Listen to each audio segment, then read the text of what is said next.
Il fallait que je passe top 0,5% master en 3 mois, tu vois. Donc je m'entraîne 12 heures par jour, 6 jours sur 7. Mais non. Et... Gamer, mais c'est ouais, à gamer. Je remplis rien du tout. Mon discours remplit des trucs. On s'en fout de moi. Les Bien gens, sûr. en fait, viennent trouver chez moi, eux, en fait. Je pense que demain, le bac ne sera plus nécessaire, en fait. Et il faudra enfin expliquer aux gens que ce qui compte, c'est les 18 années qu'ils ont passées à l'école, pas le diplôme qu'il faut absolument avoir, l'espèce de Graal que tout le monde cherche. Les idées fausses et simples ont beaucoup plus de reach que les idées vraies et complexes.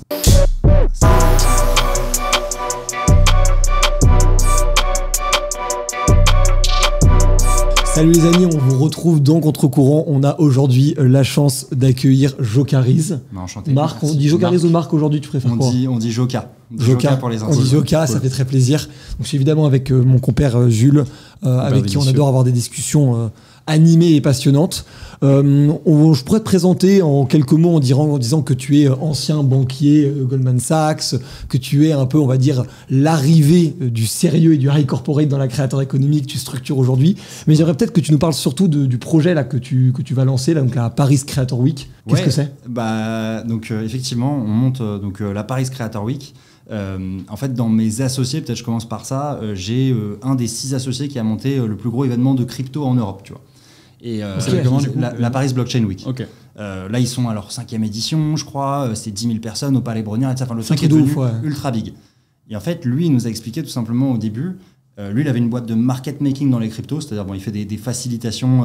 Tu vois, comment dire, il apporte de la liquidité sur les cryptos, quoi, pour la faire simplement. Et il nous a dit, quand j'ai fait mon event édition 1, le CA de ma boîte a été multiplié par 10 direct, tu vois. Plus l'argent que tu fais sur l'event, tu vois.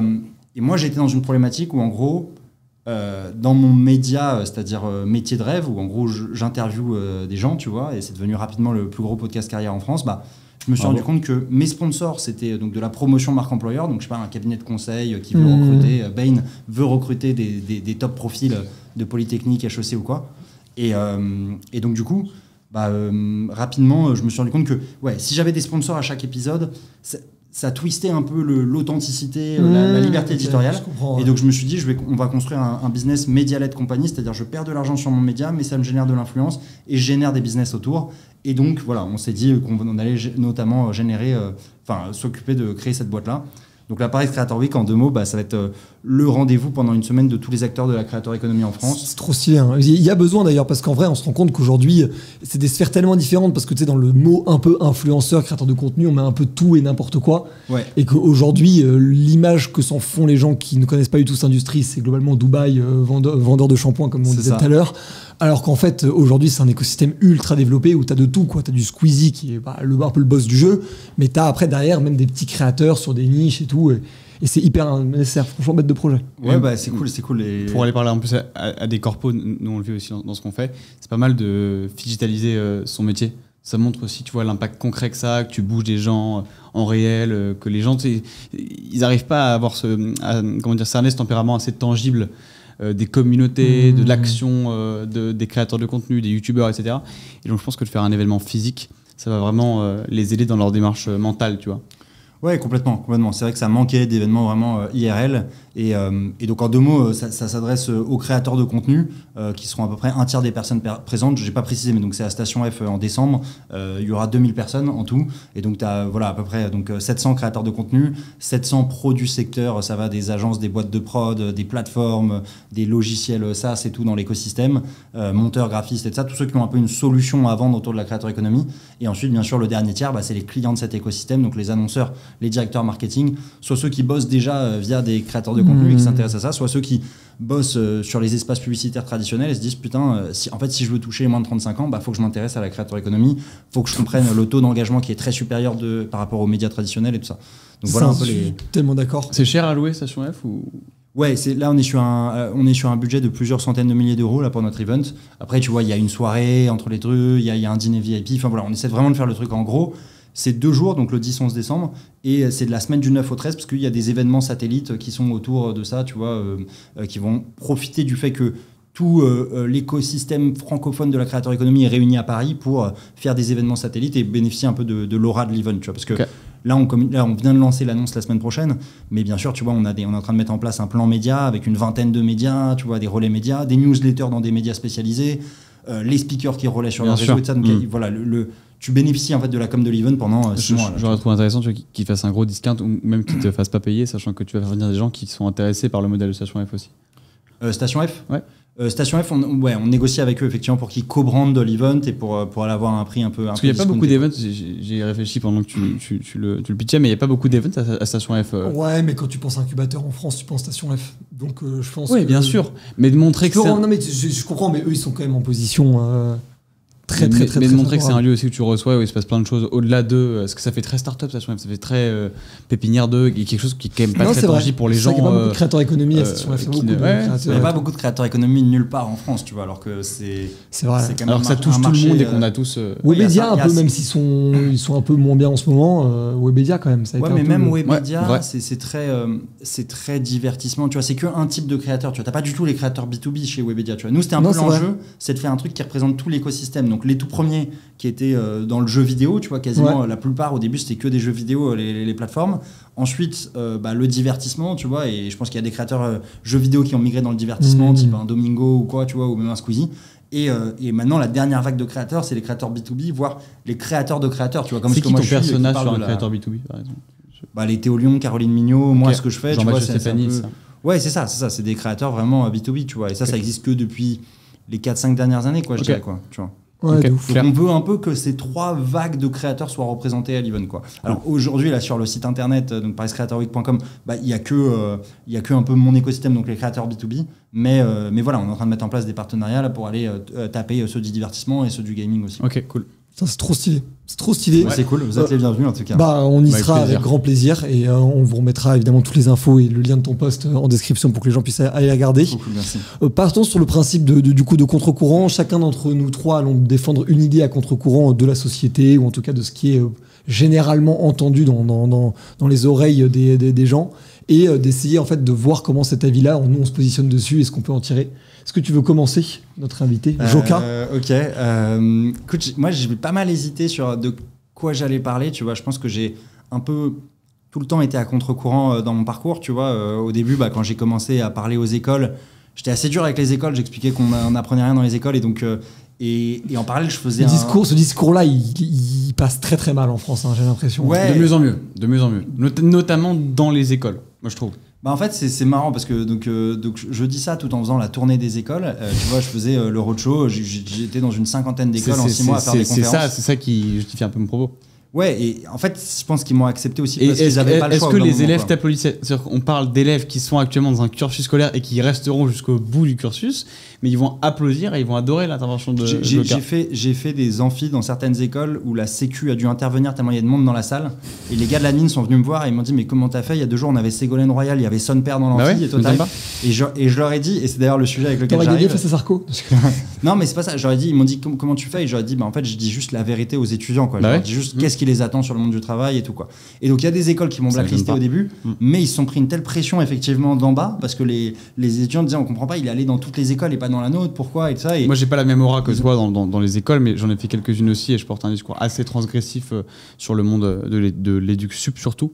Et souvent c'est les retours que tu reçois. Ouais. Et toi t'as arrêté les études toi en plus. Au bout de 6 mois donc et aujourd'hui mes clients sont des écoles sup et j'ai un peu toutes les écoles qui existent sur le marché, donc ça me parle beaucoup ce que tu dis, mais ouais clairement.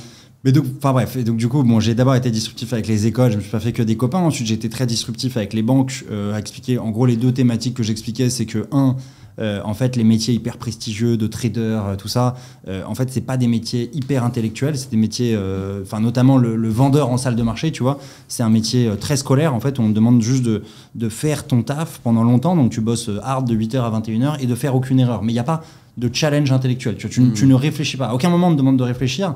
T'as pas à trouver de PMF, t'as pas de product market fit, tu vois. C'est-à-dire que t'es en business B2B ou t'as un banquier privé qui t'appelle qui de toute façon va acheter ton produit, tu vois. La seule question c'est est-ce qu'il achète chez Goldman ou chez JP Morgan, tu vois. Donc, toi t'étais où toi? Moi j'étais chez Goldman Sachs pendant 7 ans. Enfin j'étais 1 an chez BNP Paribas où j'étais structure, donc le gars qui crée et qui price les produits dérivés.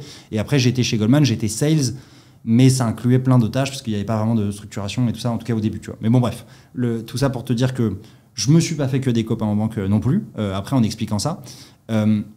Et ensuite, je me suis posé la question, faut-il être disruptif, tu vois? Parce que je pense que quand tu es disruptif, tu te fais plein d'ennemis et tu ne le vois pas forcément, tu vois. Tu as peut-être des partenariats qui ne se sont pas faits, tu sais pas, mais tu t'es pris une balle dans la tête dans l'ombre, tu vois, où un mec a dit non, bossez pas avec Jocaris, il a dit ça et ça. Et j'ai eu des échos de gens, tu vois, notamment d'écoles ou de banques, qui m'ont dit on peut pas bosser avec toi, t'es trop disruptif, tu vois. Donc voilà, je me suis demandé ça. Et j'arrive enfin à mon débat, qui est la question que je me pose aujourd'hui, c'est récemment, donc j'ai sorti mon vlog de mon mois de mai et tout, et en fait, moi les derniers mois, c'était des mois où j'étais pas hyper bien dans ma vie privée, tu vois. Et donc dans ce vlog, j'explique un peu mes faiblesses, mes fragilités, mes doutes, tu vois. Et j'étais persuadé jusque-là qu'il fallait dire la vérité aux gens, tu vois. Et en fait, c'est assez marrant parce que ce vlog a pas du tout marché, alors que j'explique vraiment où j'en suis, un peu mes doutes de putain, finalement... est-ce que je fais tout ça juste pour un délire narcissique d'ego trip, ou est-ce que je fais ça enfin, l'histoire que je me suis racontée après de non, je fais ça pour aider les gens qui viennent de milieux. Est-ce que t'es un chevalier blanc ou est-ce que t'as un gros ego? Ouais, c'est ça. Et en fait, tu te rends compte qu'il y a quand même beaucoup d'histoires que tu te racontes. Tu vois, moi, j'avais dit genre en mode non, je suis dans un milieu hyper privilégié, j'ai fait ça pour aider les gens. Et ça, c'est le truc que j'ai inventé après pour trouver du sens à la success story que j'avais, tu vois. Alors qu'à la base, non, je m'intéressais à la creator economy. Quand j'ai commencé à avoir de la notoriété, de la fame, j'ai kiffé ça, tu vois. J'avais un kiff malsain de ça. Et je m'en suis rendu compte, là, il y a pas longtemps, il y a 2-3 mois, j'étais en soirée à Montpellier, je venais de faire le tournage avec Zerator, je suis en train de parler avec une meuf au bar et tout ça le soir, et il y a un mec qui arrive pour me demander une photo, et après, ma copine, elle me dit, mais t'as un smile, tu vois, j'arrivais pas à enlever mon smile, et je me suis rendu compte, j'avais une satisfaction malsaine à être connu, tu vois. Et donc après, bref, j'ai commencé à me poser ces questions. Et les gens n'ont pas du tout kiffé, tu vois. Et c'est intéressant, et je me suis dit... Mais t'as eu des réactions spécifiques sur ce truc en mode non, j'ai vu que ça prenait... Que ça soit sur les vidéos YouTube, sur les posts et tout ça, je me suis rendu compte qu'en fait, les gens qui me suivaient me suivent pas pour mes moments de doute, tu vois. Ils veulent pas savoir quand j'ai mes moments de doute. Ils veulent, sur les trucs où j'ai de la légitimité, c'est-à-dire le monde des carrières et tout ça, et leur choix de carrière, ils veulent que je les guide, tu portes un propos clivant et tu les guides. Et que je sois fort et que j'ai l'air sûr de moi, tu vois. Et les moments où j'ai le doute, mes moments de fragilité et tout ça, je pense qu'ils veulent pas le savoir. Donc j'en viens à ma thèse, les amis. Je fais un plagiat de Dostoïevski. Je lis Dostoïevski en ce moment. Dostoïevski, il dit il y a un seul truc que les gens préfèrent à la liberté, c'est l'esclavage. Voilà, je te fais le twist. Il y a un truc que les gens préfèrent à la liberté, c'est le mensonge. C'est ma thèse d'aujourd'hui, les amis. Faut débattre là-dessus. En vrai, c'est super intéressant. Et je comprends très très bien ce que tu dis, parce que pendant longtemps, moi, ça fait 6 mois que je me... aussi par manque de temps, mais que je me pose la question de est-ce que j'y vais, parce que je fais un format un peu radicalement honnête. En fait, je voulais appeler ça After Work, où en fait, je fais des vidéos de YouTube de 5 à 8 minutes tous les soirs, où je me filme sans aucun montage, sans rien. C'est vraiment cam allumée, cam éteinte. Et juste, en fait, je suis à chaud de ma journée et de globalement ce que je fais. Il y avait évidemment le problème il y a tellement de trucs sur lesquels je bosse que je peux pas annoncer trop tôt, que vu que je parle trop, j'allais forcément avoir des problèmes, tu vois, je savais ça. Mais il y a surtout eu ce truc de si je floppe avec ça, ça pique. Ouais. Tu vois ce que je veux dire? Parce que si je floppe sur... Tu te mets à poil et ça et marche les gens sont en mode ah, je m'en fous. Allez, vraiment rien à foutre. Et je pense qu'en fait, il y a beaucoup de... C'était je sais plus qui avait expliqué ça dans un podcast, c'était aux États-Unis, c'était Joe Rogan avec Jordan Peterson. Okay. Et Jordan Peterson, en gros, il disait Jordan Peterson, vous avez une fame de malade, tout le monde vous kiffe, vous remplissez des salles de concert, mais juste pour parler de la vie, enfin c'est comme un délire et tout. Et il dit je remplis rien du tout, mon discours remplit le truc. On s'en fout de moi. Les gens en fait viennent trouver chez moi eux en fait. Et je pense qu'il y a énormément de ce truc là qui est très bizarre, parce qu'en fait les gens tu deviens un totem. Tu deviens un totem d'une idée. Et d'ailleurs, quand tu regardes, les gens les plus connus, notamment de manière thématisée, sont des totems d'un truc. Et ce sont des totems, limite, ça devient débile. Ils peuvent faire de la merde, les gens vont quand même les défendre parce que c'est le totem de cette idée. Et de l'autre côté, il y a des gens qui peuvent avoir même des grosses audiences. Ils sont le totem de rien. Du coup, il y a beaucoup moins de radicalité autour de leur contenu. Tu vois ce que je veux dire? Donc, ce que tu dis, c'est que tu es un peu obligé de devenir la parodie de toi-même, du coup Plus que la parodie de toi-même, je pense que c'est vraiment le côté... porte-parole, mais au sens pas forcément représentant d'eux, mais plutôt tu nourris les gens, tu donnes des munitions aux gens sur ce qu'ils pensaient déjà. En fait, c'est comme la politique. C'est-à-dire que les gens sont pas de gauche ou de droite parce qu'ils ont été convaincus par un argument. Moi, j'en suis arrivé au stade où je pense que ça, c'est vrai pour les gens qui réfléchissent beaucoup, mais c'est pas vrai pour le votant moyen, on va dire. Le votant moyen, il a une frustration, et il y a quelqu'un qui va expliquer de manière super pertinente sa frustration. Et là, il va être en mode oui. Et je pense que c'est exactement ce qui t'arrive. Les gens sont frustrés de leurs études, sont frustrés de leur job, et tu leur dis bah ouais, c'est logique, c'est chelou comme milieu. Et ils sont en mode bah oui, putain. putain, enfin quelqu'un qui le dit. Okay. Et je pense qu'il y a beaucoup de je sais pas ce que tu en penses, Jules, mais je trouve qu'il y a beaucoup de ce truc-là. En fait, je pense que la question, on peut aussi se la poser à nous-mêmes parce qu'on est aussi consommateur de contenu, on aime aussi certains contenus plus que d'autres. Donc, on pourrait avoir une réaction qui est celle que toi, tes abonnés ont eue. Est-ce qu'on est dans la vie de tous les jours la personne qu'on est vraiment ou est-ce qu'on est la personne qu'on aimerait être ? On a souvent tendance, moi je trouve, dans le milieu entrepreneurial, à croiser beaucoup de gens qui parlent de leur boîte ou qui parlent de leur parcours comme ils veulent qu'ils soient demain, tu vois. C'est-à-dire j'ai fait ça, j'ai fait ci, ou on va faire ça, on va faire ci. Mais on parle très peu de ce qui a été fait ou de ce qu'on est ou de ce qu'on fait déjà ou de ce qui a déjà été établi ou de ce qu'on a déjà validé. Ouais. On vit beaucoup à travers nos projections, à travers nos objectifs. Et très peu à travers nos réalités, ce qui nous permet du coup de pas forcément voir ce qui se passe devant nous, ce qui va nous empêcher de faire tel ou tel truc et du coup de voir loin et d'essuyer pas mal d'échecs facilement. Enfin moi c'est comme ça que j'entreprends. Quand tu vois loin, bah, du coup les petites conneries que tu as mal faites et auxquelles tu vas devoir répondre forcément un jour, bah, tu les essuies facilement. Tu t'assois pas trop dessus, tu t'habitues pas trop longtemps. Mais en même temps c'est assez malsain parce que du coup tu projettes une personnalité auprès des gens qui devrait être la tienne, qui n'est pas en fait, qui n'est pas en fait toi. Et donc c'est ce que les gens veulent voir, mais après, je me rassure aussi, parce qu'en fait, je pense que c'est tout ce qu'on fait ressentir aux autres et ce qu'on est parfois aussi, ce avec quoi on joue. Mais je me rassure aussi en me disant que, en vérité, c'est ce que sont les hommes politiques. Quand tu parles à un expert en communication qui s'occupe d'hommes politiques, il te dira moi ça m'avait perturbé non mais j'étais trop jeune pour comprendre que c'était normal, donc ça m'avait perturbé à l'époque, mais un peu choqué. C'est que j'étais avec un homme politique et on parlait avec un expert en communication et la personne disait non mais en fait faut pas que je dise ça parce que c'est pas vrai. Et l'expert en communication, qui était d'ailleurs un journaliste, disait mais non mais en fait on s'en fout. Enfin, pour le coup c'est super bien raconté. La narration va être top, ça va plaire. Donc laisse ça. Et en fait, les hommes politiques qui sont aujourd'hui ceux qui nous gouvernent et ceux qui nous dirigent le font. Les grands entrepreneurs racontent leur histoire telle qu'ils aimeraient qu'elle soit racontée. Et pas du tout. Il y a un tas d'entrepreneurs qui ont récupéré beaucoup d'héritages de parents, qui ont récupéré des boîtes qui marchaient bien et qui aujourd'hui racontent autrement en disant non, j'ai récupéré une boîte qui valait 1 franc, je l'ai rachetée par exemple pour 1 franc symbolique, elle était en dépôt de bilan et je l'ai remontée à travers une autre industrie, etc. En fait, tout est raconté comme bon le semble pour ceux qui veulent une autre narration pour leur histoire et quelque chose qui plairait plus. Donc je pense que c'est assez commun et je pense que c'est pas si malsain que ça. Je pense juste que c'est la société qui veut ça parce que si le monde des médias et le monde du marketing veut projeter cette... Mais je voudrais la question dans l'autre sens. Si jamais toi tu te suivais toi, mais du coup en suivant, je sais pas qui tu regardes exactement comme créateur, mais je sais pas, un Squeezie, un Micode, un ce que tu veux, est-ce que tu aurais kiffé le format que tu as produit ? Toi t'es un peu un Anthony Bourbon, mais sans la partie peut-être Enfin, pas du même milieu, mais enfin moi je viens d'un milieu hyper privilégié, mais enfin, pour répondre un peu à vos questions, la conclusion à laquelle je suis arrivé, et je pense qu'il va rejoindre un peu ce que vous disiez, c'est que les gens veulent l'histoire d'un succès, tu vois. Et une fois que tu sais que le truc est un succès, là, ok, tu veux voir des échecs parce que tu veux pouvoir t'identifier à ce truc-là et te dire, ah ok, lui aussi il a galéré, machin. Mais qu'une fois que tu sais que c'est un succès. Et ça répond un peu à ta problématique où tu disais, bah voilà, je veux raconter des trucs, mais je peux pas les sortir maintenant. Quel est le format qui marche, qui est banger ? C'est quand... C'est Merci Internet, c'est Squeezie qui raconte. Maintenant, on sait que c'est devenu Squeezie, on voit à quel point il a galéré. C'est Orelsan, c'est Angèle, c'est Nekfeu, tu vois, genre c'est tous ils l'ont fait et c'est ok. Maintenant que je sais que t'es une méga star, raconte-moi le vrai truc, tu vois, pas l'histoire que tu t'es re-raconté après et tout ça. T'es une star, dis-moi que t'es une merde, en fait. C'est ça. Et ça c'est fou. Mais si moi aujourd'hui je dis juste les gars pour être très clair, oui, ce que je vous raconte sur les réseaux, c'est ce que tu disais, c'est le futur, c'est là où je me vois aller et tout ça. Mais aujourd'hui, c'est pas ouf, tu vois. Bah, les gens s'en foutent. Ils disent, attends, moi, si la fin de l'histoire, elle est pas ouf, ça me fait chier, ton histoire me fait chier, tu vois. Donc, en fait, les gens veulent rêver à travers toi aussi. Ils veulent rêver d'eux à travers toi parce que eux ne font pas ce que tu fais toi aujourd'hui, donc ils se projettent dans toi, quoi. C'est un peu ça le... Oui, mais c'est aussi que vraiment, moi, j'insiste sur le côté porte-drapeau d'idées ou de thématiques ou de ce genre de choses. Il y a un peu ce truc de... Enfin, vraiment, pour moi, de...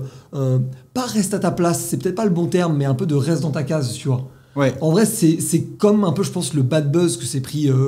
bad buzz relatif, hein, mais le bad buzz que s'est pris Squeezie en prenant position. Où les gens étaient en mode... Mec, en fait, tu gagnes plein d'argent, tu fais des jeux vidéo et de l'humour et tu nous expliques qu'il faut voter. Je comprends pas le projet, tu vois. Et je pense que ça, c'est d'abord avant tout un reste dans ta case. Et je pense que c'est peut-être ça qui a fait qu'il n'y a pas eu un énorme succès. C'est en mode genre, elle est où la carrière? Elle est où la critique des grandes institutions? Elle est où la... En fait, je pense que tu as un peu ce côté insider qui, je mets des grosses guillemets, mais qui a trahi le système pour lequel il était promis et tout. Ouais. Et ça fait du bien à beaucoup de monde. Moi, je m'identifie beaucoup à ce truc-là parce que moi aussi, je viens d'un milieu plutôt aisé à la base. Et en fait, j'ai pas terminé mes études pour dire en fait, fuck, je vais aller monter un média digital. Donc en plus, pas un média traditionnel. Enfin, donc je m'identifie beaucoup à ce discours-là parce que je trouve que tu as un discours de rébellion. Mais si jamais, au plein milieu de la rébellion, tu doutes de ta rébellion, peut-être que t'es moins radical et l'influence que t'as sur moi, elle est moins radicale, tu vois. Ouais. Non, mais c'est ça, c'est vrai. Je sais pas, est-ce que Mélenchon, je prends l'exemple du coup très politisé, mais est-ce qu'un Mélenchon serait aussi puissant s'il te faisait un building public de... En vrai, les gars, je sais pas si je vais être Premier ministre, c'est chaud. Enfin, tu vois ce que je veux dire? Bien sûr. Ça serait ouf, moi, je trouve. Et comme tu dis, s'il le sortait après coup, après le fait d'avoir été nommé Premier ministre, ça serait un carton. Ça serait un carton, c'est ça. Et comme Macron avait fait ça aussi. Édouard Philippe aussi, pour le coup. Édouard Philippe, qui lui a été nommé Premier ministre, avait fait avec l'un de ses meilleurs potes, un de ses journalistes, un de ses potes d'enfance, qui était son pote de gauche, journaliste pour France Télé, un format où en gros il le suivait partout, tu vois, du Havre à Matignon. Donc c'est vrai que c'est des formats qui plaisent beaucoup. Mais c'est intéressant, donc faut le sortir après. Alors que moi, tu vois, justement, moi je fais le contenu que j'aimerais consommer, tu vois. Moi j'aimerais justement savoir, parce que forcément quand tu sors le truc après, même en faisant des ellipses sur certaines choses, pardon, tu peux remodifier l'histoire, tu vois. Alors que là en live, c'est forcément la vraie histoire, tu vois, qu'on donne, tu vois. Et bon, mais moi j'ai je sais pas si les gens qui sont fans de foot, on voit ce résumé là. T'avais le résumé de Tottenham contre Ajax sur RMC, et en gros ils ont fait un peu un film du match. C'était, je crois, en 2019, et t'avais vraiment genre toute la musique, tout le truc qui était incroyablement émotionnel comme truc, tu vois, mais parce que c'était en mode fin de match. Et je pense que si tu faisais un vlog fin de Paris Creator Week, où t'es genre en mode dans l'arme, en mode vous savez pas comment j'en ai chié pour en arriver à ce succès-là, là les gens au contraire peut-être sont en mode genre Choca. Tu vois, je pense qu'il y a vraiment un côté...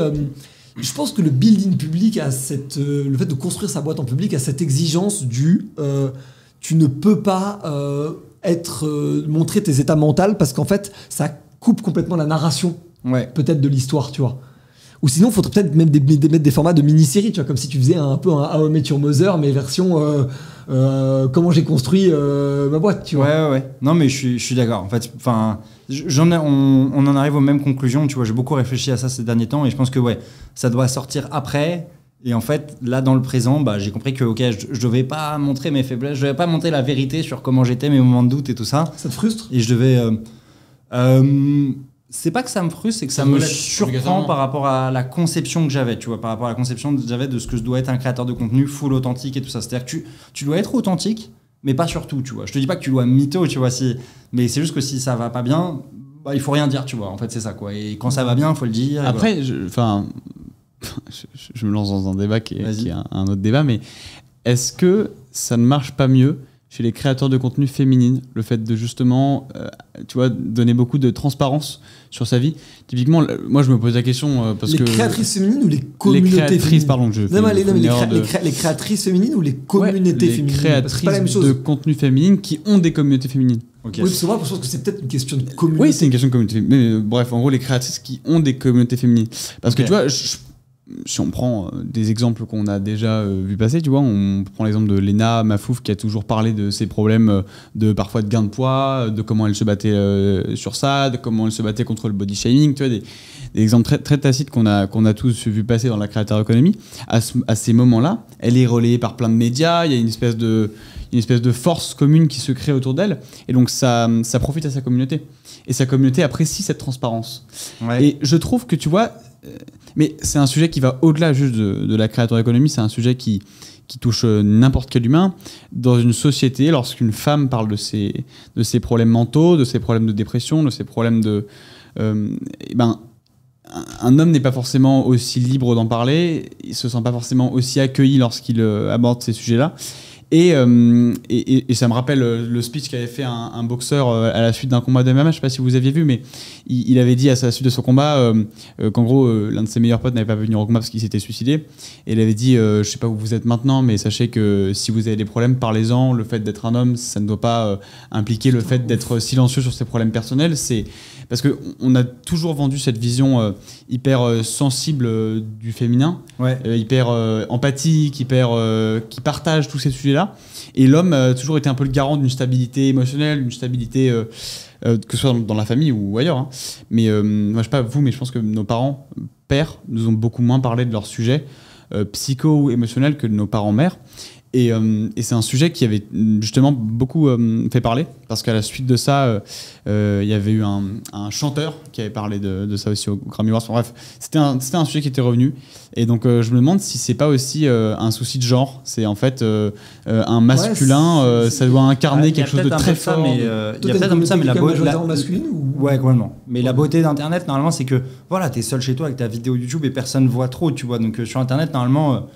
les masques tombent un peu, tu vois toujours parfois des créateurs ou des trucs un peu shady qui font des tonnes de vues, parce que justement c'est ça la beauté d'Internet, c'est que t'es seul face à ton écran, personne, t'as une je suis parti un peu loin, je suis parti super loin, je suis parti très loin volontairement. En fait c'est quand même une remarque vraiment intéressante pour le coup, parce que moi ma copine, elle a une maison de création qui a beaucoup d'abonnés sur les réseaux, qui s'appelle Castebili, et c'est vrai qu'un des sujets principaux que ma copine résout avec sa maison de création, c'est l'image que les femmes ont d'elles-mêmes. Ouais. Et donc du coup, tu touches à des sujets hyper sensibles, justement de très fragiles en fait, où tu te dévoiles complètement là-dessus.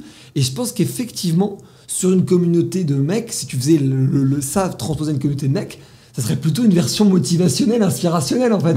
Beaucoup plus qu'un truc tout doux, tout réconfortant, tu vois. Est-ce que vous connaissez, j'ai une vraie question, est-ce que vous connaissez un compte de bien-être qui est géré par un homme qui donne des conseils comme ça de bien-être mental Non, mais je pense à Victor Apchi quand tu me dis ça. Je sais pas si tu vois un peu ce qu'il fait. On m'en a déjà parlé, mais je vois pas ce qu'il fait. Mais c'est juste pour rebondir avec toi. C'est vrai que les meufs à l'inverse qui donnent des trucs, tu vois, un peu d'inspiration, de motivation, qui parlent de business, d'argent et tout ça, font vite tracher aussi, tu vois. Donc c'est-à-dire qu'il y a un peu la symétrie en mode. T'es un mec, tu parles de ta sensibilité. Les réseaux sont super clichés sur les gens en fait. Bah peut-être un peu, tu vois, peut-être qu'il y a un peu de ça. Franchement, non mais c'est. On en parlait avec Caroline Mignot, tu vois, une meuf jolie qui parle de business et tout ça, tu vois, et qui est successful, peut vite se faire traiter de tous les noms, tu vois. Donc, Caroline, elle il y a des moments vraiment, il y a des gens qui n'étaient pas cool avec elle. Putain. Ouais, alors elle parlait d'une de ses potes, je crois que c'était pas de son expérience directe. Elle l'a vécu, puis elle a des potes, soit Caroline Jurado ou Nina Ramen, où il y a des gens qui ont été hyper hard avec ces meufs-là, tu vois, alors que c'est des meufs qui sont quand même genre, franchement, qui se battent de ouf, qui font des trucs et tout, enfin... Vous avez quoi comme proportion mec-meuf sur votre média? Alors sur notre média, nous, YouTube, on est 70% mecs, 30% meufs, et Insta, 55% meufs, 45% mecs. Ok, c'est cool. En gros, en termes de répartition. Moi, sur mes propres réseaux sociaux perso, je suis 70-30 mecs. Ok, c'est plus équilibré. Toi, que moi. Moi, j'ai pas de grosse communauté. Sur Extra Student, on a 68% de femmes quand même. Ah, c'est cool. Le scolaire, tôt, c'est... Et parce que c'est diffusé sur quelle plateforme essentiellement? Parce que nous, Instagram, on a notre app. Ah, c'est ton propre donc, média. moi, ça, c'est ma data sur notre app. Mais bon, c'est révélateur de plein de choses. Hein. C'est que les filles sont beaucoup plus sérieuses que les mecs à l'école, en gros. Ça, c'est vrai. Et donc, qu'une appli scolaire qui relaie et qui discute de sujets scolaires et de sujets d'orientation, c'est souvent plus occupé par une gente féminine. Mais ouais. C'est un sujet intéressant. D'ailleurs, si vous voulez en discuter en commentaire, c'est... Effectivement, pour le coup, je pense qu'il y a vraiment... je pense qu'il y a un vrai sujet... je termine juste le sujet là-dessus, parce que je voulais mettre la notion, mais il y a des questions de product market fit quand on fait l'entrepreneuriat. Je pense qu'il y a des sujets de content market fit. Ouais, c'est intéressant. Beaucoup plus que de créateur market fit, notamment depuis la vague TikTok et tout. Et je pense que c'est hyper important que les créateurs, et moi le premier, mais il y ait beaucoup d'humilité sur le fait que tu proposes ce que les gens veulent, tu ne les fais pas désirer autre chose. Et je pense que parfois il y a peut-être ce truc contre-intuitif qu'ont les gens là-dessus, tu vois, comme c'est personnel. Nous on le voit sur notre réseau parce qu'une semaine avant le bac, t'as que des messages de futurs bacheliers qui parlent de ça, qui sont en pleurs, qui cherchent et surtout qui cherchent un confort émotionnel plus que en fait d'avoir de l'aide sur leurs examens qu'ils ont plutôt tous bien révisés. Et ça génère tellement de stress et désolé, mais quand tu as 17 ans, tu n'es pas capable de gérer ton stress. Enfin, c'est pas approuvé, quoi. Tu peux pas gérer ton stress. Tu n'es pas sûr de toi, tu sais pas comment aborder les étapes de ta vie. Tu surpondères toutes les mauvaises nouvelles. Tu surpondères tout. Et donc, en fait, on n'est pas sur un examen simple là. On est sur un examen dans lequel tu dois gérer du stress, gérer du temps, gérer de la préparation, des trucs auxquels on ne te prépare quasiment pas. Il y a beaucoup d'écoles privées. Moi, j'ai fait une école privée, donc j'ai fait privé et public, donc je sais que nous, typiquement, tu en as fait une aussi, du coup. Ouais, j'ai fait une école privée. On avait la chance d'être préparés aux examens, donc on avait certaines gestions du stress un peu habituelles, un peu habituées.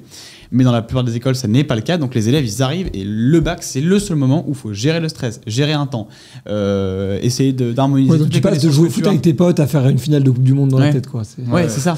Et ce diplôme-là, ce papier-là, va être le papier le plus important pour dicter les 40 prochaines étapes de ta vie. Pourquoi ?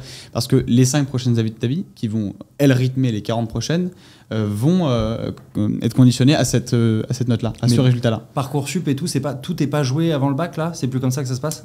Donc c'est les notes qui permettent d'entrer à une école, mais en fait, tout est conditionné à une note du bac. Par exemple, tu peux rentrer dans une école sous condition d'avoir 16, 14, 12, 10 pour le bac. Ok. Tout est conditionné, toutes les facs. Mais c'est une validation, mais le gros du taf est fait avec le... Le gros du taf est fait, ouais. Après, il faut savoir que... Oui, ça te fout un petit stress, ouais. Tu sais, si t'avais dit prépa, je sais pas trop quoi, il faut avoir au moins 16, t'es en mode... ok, tu vois. Ouais. C'est le cas, Il faut savoir que toutes les écoles sont pas sur Parcoursup déjà, et que quasiment toutes, en revanche, donnent une condition de note pour rentrer à l'école. C'est-à-dire que moi, je connais là des élèves qu'on a accompagnés, on suit un petit peu ce qui se passe, qui justement disaient, tu vois, j'ai pas eu la note que je devais avoir pour entrer dans mon école, je me retrouve du coup sans... Ouais, mais moi, vraiment, pour le coup, le sujet est même global, tu vois. C'est intéressant ce que tu en penses sur le côté, moi, vraiment, genre le côté... les gens peuvent s'éduquer eux-mêmes, quoi. Parlons du coaché plus que du coach. Ouais, non, exactement. Les gens peuvent pas s'éduquer eux-mêmes, en vrai. Mais enfin, je veux dire, sur Internet, t'as absolument tout à disposition, donc je veux bien Moi, je suis assez d'accord avec toi. Quand même, et à un moment, 2 minutes, quoi, s'il vous plaît, les amis, quoi. Je veux dire, c'est que t'as le droit d'aller taper sur Google comment je me forme à l'IA, comment je me forme au métier de la transition écologique, comment je me forme à tout ce que tu veux. Et tu penses que le problème, du coup, c'est ceux qui emploient... C'est la motivation des gens. C'est ceux qui emploient et qui n'acceptent pas d'employer ces transgressions. Non, c'est les gens qui veulent se former. Ok. C'est la volonté des gens de se former. Moi, je pense que je te fais un petit parallèle avec les jeux vidéo, comme toujours. Tu vois, quand j'ai quitté Goldman, mon objectif c'était d'atteindre un niveau semi-pro sur un jeu qui s'appelle League of Legends. Et je me suis fait coacher par un ancien joueur pro qui s'appelle Kazewa, qui m'a coaché pendant 3 mois. J'étais à ce moment-là platine, gold, donc j'étais à peu près top 20% sur 125 millions de joueurs dans le monde. Et il fallait que je passe top 0,5% master en 3 mois, tu vois. Donc je m'entraîne 12 heures par jour, 6 jours sur 7. Mais non. À gamer, mais c'est tellement... Ouais, à gamer, je m'entraîne. Avec ce mec, du coup. Et c'est quoi un coach de gaming ? En fait, on fait deux sessions de 2 heures le lundi et le jeudi, où on revoit mes parties. Mais sauf que lui, il te revoit les parties en x5, quoi. Genre, il te revoit la partie à une vitesse, il s'arrête à 5 minutes de la partie, il fait « Ok, t'es allé gérer la Katarina au mid ou pas ?» Je parie que non, et que là, elle est en 3-0, donc dans 2 minutes, j'imagine qu'elle est en 15-2. Ok, donc il next comme ça x4, il voit qu'elle est en 15-2, il fait « Ok, next, t'as perdu la game à cause de ça. » Tu vois, bref. Et ce qui était intéressant, c'est qu'en fait, il m'a dit ce que lui, il kiffait avec moi, c'est il m'a dit « T'es un putain de robot, tu vois, t'es un putain de gars scolaire. » Moi, je faisais ce que j'ai toujours appris, c'est-à-dire être très scolaire. Et il me disait genre, quand je te dis un truc dans un coaching, donc moi, je recorde tous les coachings qu'on a fait, tu vois, pendant 2 heures, je recorde tout sur OBS et je me refaisais le coaching parce qu'il réfléchissait beaucoup trop vite pour moi, ce mec, donc je devais comprendre tout ce qu'il m'avait dit, tu vois. Et il me disait, c'est fou parce qu'à la session d'après, tout ce que je t'ai dit est corrigé, tu vois. Il y a même des trucs où je t'ai dit, fais ça et tu le fais trop dans l'extrême, donc maintenant on va mesurer dans quel cas tu le fais pas, etc. Tu vois. Et donc c'est comme ça qu'on a avancé. Ouais, t'es coachable en fait. Ouais, moi je suis grave coachable. Je suis pas un gars intelligent. J'ai pas les bonnes idées de moi-même, tu vois. Par contre, quand on m'explique, je comprends, tu vois. Et en vrai, en fait, quand j'ai annoncé, tu vois, sur Twitter ou quoi, machin, que j'allais le faire en 3 mois, même des gars pros, des streamers pros, l'équipe de Solari et ça, tu vois, des gros gars de Solari, machin, se sont complètement foutus de ma gueule. Solari, c'est une team pro, en disant, en 3 mois, c'est impossible. D'autant plus si t'es un papy que t'as 31 ans et que tu viens pas des jeux vidéo, tu vois, parce que les réflexes commencent à baisser à partir de 20 ans, entre 20 et 23 ans, tu vois. Donc, alors qu'en fait, tu vois, Kazé, il m'a dit c'est fou parce que t'as pas d'ego. C'est-à-dire qu'il y a d'autres gars que je coach. Tu vois, par exemple, t'as Sardoche qui est une légende dans le, tu vois, qui était Hardstock diamant, tu vois, à ce moment-là, en dessous. Et Il me dit, on commence le coaching, et Sardoche, il me dit, alors mon wave management, déjà, on n'en parle pas parce qu'il est nickel. Tu vois, c'est comme si tu as un joueur de tennis qui arrive, qui a un putain de complexe sur son revers, et qui dit, alors mon revers à deux mains, on n'en parle pas, parce que je peux pas le faire à une main, et ça, et je veux pas qu'on en parle. Tu vois, on va parler que de mes coups droits, mes amortis, c'est bon aussi, je veux pas qu'on en parle. Et, tu vois, et en fait, t'es bloqué, ouais. Il y a un gros truc d'ego aussi, tu vois. En fait, c'est que si t'arrives à une montagne, elle peut pas t'emmener à la montagne du dessus, donc faut que tu redescends et que tu reprennes un autre truc, quoi. Ouais, par exemple, t'as ça, ou juste accepter que, en fait, tu vois, le niveau master des top 0,5% sur 125 millions de joueurs, il est pas ouf, en fait, tu vois. Parce que tout le monde est pas très bon, en fait, tu vois. Juste accepter ça. En fait, on est tous relativement nuls, on a tous une compréhension relativement faible du jeu, et juste, si tu fais des choses simples, mais systématiquement, et que jamais tu sors de ça et ça, bah, tu réussis, tu vois. Et c'est la même chose, tu vois, quand les gens me disent « Ah, t'es chez Goldman Sachs et tout, tu dois être brillant. » Non, je faisais des choses très simples, tout le temps, sans faire d'erreur, tu vois. Et en fait, voilà, il y a cette acceptation-là que faire des trucs de ouf, tu vois, on dit souvent to do extraordinary things, c'est faire plein de choses ordinaires, tu vois, for an extraordinary amount of time, tu vois. Donc, j'ai plus la ref exacte, mais je pense que c'est ça, quoi. Et ouais, j'ai réussi au bout des 3 mois et tout. Mais non. C'est comme ça que je me suis fait connaître, moi. Ouais, c'est comme ça que je me suis fait connaître. C'est excellent. Les gens ont vu sur mon LinkedIn ancien vice-président Goldman devenu master sur LoL et ils se sont dit soit c'est un mytho, soit il faut être un fou ou quoi, tu vois. C'est drôle. Ouais. Okay. C'est comme ça. Mais ça pour le coup moi je trouve que je suis trop content parce que c'est exactement ça le sujet, et je suis pas forcément toujours un gars moi hyper coachable à la base, parce que j'étais vraiment un gars un peu le sale gosse gros égo, quoi, tu vois, en mode genre toujours je m'en sortais toujours par la disruption pour le coup. C'est toujours parce que j'inventais une manière un peu plus, on va dire, coquine et maline de faire un truc que j'arrive à m'en sortir. Mais globalement, ça me faisait chier parce que je pouvais avoir ce truc de oui, c'est bon, mon revers, d'accord, on a compris, tu vois. Ouais. Et je suis arrivé vraiment dans l'entrepreneuriat, on va dire vraiment Ligue des Champions avec le crayon. Avant, c'était des boîtes de cash assez facile. Et là, pour le coup, tu peux pas te planter. T'as les critiques, les journalistes, les commentaires sur YouTube, les gens qui peuvent t'épingler, tu peux devenir un mème. Tu peux rapidement pas être nul parce que là t'es exposé à la caméra, tu vois. Ouais. Et ça donne une radicalité dans l'honnêteté que tu dois avoir envers toi-même, tu vois. Et t'apprends très vite du coup. Et donc effectivement, tu dois être coachable parce que de toute façon, tu peux plus avoir d'angle mort parce que ton angle mort c'est ta défaite, c'est ton humiliation publique.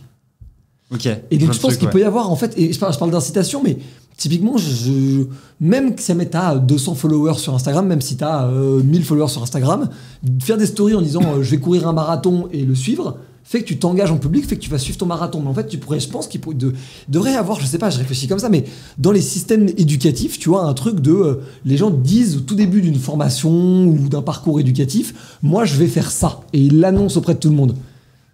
C'est dur d'aller se renier après derrière. C'est trop bien. Moi, c'est ce que j'ai fait. Hein. Tu vois, j'ai dit en décembre 2023, j'ai dit j'arrête tout parce qu'au début, je voulais animer mes streams, faire des one-man shows et tout sur Twitch, me développer sur tous les réseaux et progresser quand même dans un des jeux qui est une des disciplines les plus compétitives du monde, toutes catégories confondues. Et donc, j'ai fait ça. J'ai dit j'arrête tout.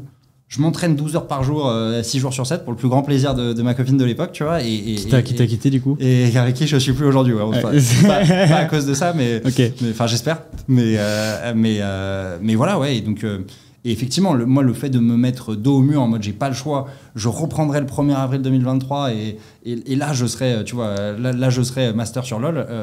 Ouais, ça m'a mis une presse. Tu joues encore, du coup ? J'ai fait une overdose de jeux. Je joue à d'autres jeux, mais je peux plus toucher. J'ai du mal à me faire une game de LoL, tu vois. Okay. J'en ai fait. Enfin, pour te dire, j'ai même été invité à des events pour jouer à LoL où j'étais payé, tu vois. Donc, tu vois, t'as masterisé plein de domaines pour le coup. Parce que masteriser le jeu vidéo, c'est super rare de croiser des gens qui te disent, écoute. Putain, moi, ça m'a toujours ébahi parce que genre faut avoir un level. Mais il y a un vrai business, non, dans le, bien sûr, dans le jeu de haut niveau vidéo. Les top joueurs, mais encore une fois, hein, c'est une discipline. Enfin, vraiment, quand tu regardes les stats, c'est vraiment des disciplines les plus compétitives du monde, tu vois. C'est statistique. Mais oui, les top joueurs coréens sont payés, des millions, des millions. Putain. Tu vois, Faker est payé plusieurs millions par an. Enfin, c'est un des meilleurs joueurs. Enfin, c'est le meilleur joueur du monde sur LoL, tu vois, coréen. Bon, après, en Asie, c'est quand même une autre industrie, mais même en Europe, les top joueurs en LEC, donc qui est un peu la Champions League, je ne vais pas dire de conneries, mais c'est certainement plusieurs dizaines de milliers d'euros par mois qui sont payés. Et il y a des gens qui regardent en mode genre vraiment des gens jouent aux jeux vidéo. Ça, pour le coup, vraiment, je sais que c'est le cas, mais je n'ai jamais compris. Sûr. C'est quoi le kiff de regarder des gens faire des jeux vidéo ? C'est comme le sport. Tu recopies ? Oui, mais moi, le sport, ça me fait kiffer parce qu'il y a un vrai effort, humain qui, à tout moment, au rugby, se fait péter la gueule, au foot, il met une retourne acrobatique. Mais dans les jeux vidéo, c'est pas. En fait, dans les jeux vidéo, t'as une partie mécanique. Oui, mais pour moi, en fait, regarder les jeux vidéo comme un sport, ça serait zoomé sur la manette et pas sur l'écran. Tu vois l'idée? Bah, t'en as où qui te mettent un peu la manette en dessous, mais en fait, quand t'as joué au jeu, tu vois, c'est comme au foot en fait. Tu sais que le mec, pour te réussir cette passe en profondeur parfaitement, à l'entraînement, il a fait pendant des heures contrôle-passe, contrôle orienté, passe, tarpin, hyper appuyé, tu contrôles ça, tu vois. Et il a répété pendant des heures. Et bah, dans les jeux vidéo, t'as pareil, t'as toute la mécanique et tout ça, plus, donc ça c'est la micro que t'as au foot, plus l'idée de fou, de se dire putain, mais là il y a un intervalle de malade, si je l'envoie maintenant, ça va surprendre tout le monde, tu vois, et tu fais un move auquel l'autre ne s'attend pas, tu vois. Donc c'est un peu la même logique en fait, quoi. C'est juste que le problème des jeux vidéo, et c'est pour ça que ça atteindra jamais à mon avis le niveau du sport, enfin, tels qu'ils sont aujourd'hui en tout cas, c'est que tu as une barrière à l'entrée énorme. Tu regardes une partie de jeux vidéo, tu captes rien, quoi. Tu vois rien, moi non plus. En fait, du coup, pour regarder une vidéo de quelqu'un qui joue à un jeu vidéo, il faut déjà comprendre le jeu, il faut déjà savoir jouer au jeu. Tu ne le savoures pas. Donc en fait, ça réduit quand même drastiquement l'audience possible. C'est ça. Alors que dans les sports classiques, tu vois, par exemple, si tu connais pas le tennis, tu vas regarder une partie de tennis, tu vas trouver ça cool. Si tu as beaucoup joué au tennis, tu vas apprécier de fou chaque truc, chaque contre-pied. Toi, c'est vrai que tu joues au tennis, toi. Tu prends des exemples d'amortis. J'ai fait un peu de tennis. J'ai surtout fait du foot, moi, pendant plus d'une dizaine d'années. Je fais surtout la boxe anglaise. J'étais 9,5, moi, j'étais le plus décroché des deux attaquants, quoi. Je devais sur le premier 6 mètres, là, je devais me mettre une grosse. Ah non, moi, j'étais vraiment, pour le coup, j'étais 9. T'es 10, toi, non? Enfin, je t'envoie la moi, je suis l'autre buteur dans ce cas-là, tu vois. Ok. Je prends la profondeur. Excellent. Putain, énorme. Non, mais c'est sûr. Et puis, pour le coup, en fait, c'est surtout que tout le côté jeu vidéo, je comprends l'ampleur de l'industrie et je pense que d'ailleurs, ça va continuer d'augmenter parce que je pense qu'on arrivera quand même au Ready Player One à un moment ou à un autre. Ouais. En vrai, le métaverse un peu à la Fortnite. Je suis convaincu qu'on y arrivera à un moment ou à un autre. Parce que si t'as un truc assez intuitif avec des Apple Vision Pro et qu'en fait on va se prendre un verre comme ça un peu en virtuel dans une espèce d'endroit Fortnite où on peut aussi bien faire des jeux vidéo que discuter, que faire notre truc, je crois beaucoup à ce truc-là en mode cantina de Mos Eisley à la Star Wars mais version métaverse. En revanche, vraiment j'ai du mal à me dire en fait genre dans le temps qui m'est imparti de vivre, je regarde des gens jouer aux jeux vidéo, là c'est presque philosophique même à ce stade. Moi en fait je te dirais ça, jouer je comprends, je sais que ça choque beaucoup les gens, mais tu vois le jeu et regarder c'est un peu la même logique. J'ai jamais été aussi challengé intellectuellement de ma vie que pendant ces 3 mois où tu vois où je suis passé master. Genre et je pense que les jeux vidéo devraient être enseignés en matière à l'école, tu vois, comme les mathématiques. Tu vas jamais être face à un théorème de Pythagore dans ta vie, tu vois, et c'est juste un outil pour développer ton cerveau. Il y a plein de trucs dans les jeux vidéo qui sont pas explicables par des maths. Et moi, il y a des concepts de jeux vidéo où je me sers dans mon business, par exemple, tu vois, en me disant putain, on va brain le gars, on va, tu vois, tu bloques un truc. Par exemple, je suis super curieux, je trouve ça super intéressant. Parce que moi, je crois beaucoup à ça, mais j'ai du mal à le matérialiser parce que je suis pas trop un gamer en fait. Bah, si tu veux, le gaming, enfin, la base un peu du gaming, c'est de l'optimisation d'espérance conditionnelle. C'est-à-dire, tu rentres dans un fight, le fight c'est peut-être un 2 contre 2, un 2 contre 3 et tout ça, tu sais pas parce que c'est conditionnel à une information que tu as sur ta minimap. L'information arrête pas de changer et tout ça. Donc tu rentres dans ce fight. C'est un 2 contre 2, mais peut-être un 2 contre 3. Donc tu fais ta proba de gagner en disant si c'est un 2 contre 2, j'ai 60% de chance de gagner, mais si c'est un 2 contre 3, ça va être tant de pourcents, tu vois. Et tu fais fois les probas que ce soit les deux. Donc tu as une proba de gain, et si je gagne ce combat, est-ce que derrière je prends un Drake, un Nash, une tour et tout ça. Donc il y a bien une proba et un gain associé. Donc c'est une espérance conditionnelle à l'information que j'ai sur la minimap. Sauf que je commence à aller dans ce combat, et là l'info elle change. Tu vois que le jungler il est au bot et tout ça. Donc comme les probas elles évoluent et tout ça. Comme le poker, comme le poker, sauf que c'est en instantané, 55. Enfin, c'est ça que les gens ils disent ouais, mais c'est moins complexe que les échecs. Non, c'est pas moins complexe. C'est comme si c'était les échecs, sauf qu'on joue à 5. On joue pas coup par coup l'un après l'autre, c'est tous en même temps à 5. Toutes les 2 semaines, on change la valeur des pièces. Donc on dit attends, la tour c'est un peu trop fort, on va baisser. Le fou c'est pas assez fort, maintenant ça va faire ça, le fou et tout ça. Toutes les 2 semaines, il y a des updates, tu vois, parce que t'as des millions de joueurs qui trouvent une faille dans la matrice et qui disent attends, la tour en fait c'est broken machin, donc faut baisser la valeur de la tour et tout ça. En plus de ça, les pièces elles peuvent pas se déplacer de 2 manières, tu vois, elles ont 4 compétences plus un passif et tout ça. Plus il y a tous les items, plus il y a le scaling, la tour elle devient de plus en plus forte pendant la game. Oui, mais même c'est un délire. Les jeux de gestion comme Age of Empires ou Civilization. Ouais, bien sûr. Et même sur le côté échec, j'avais trouvé, je sais pas si vous avez déjà joué à Clash Royale.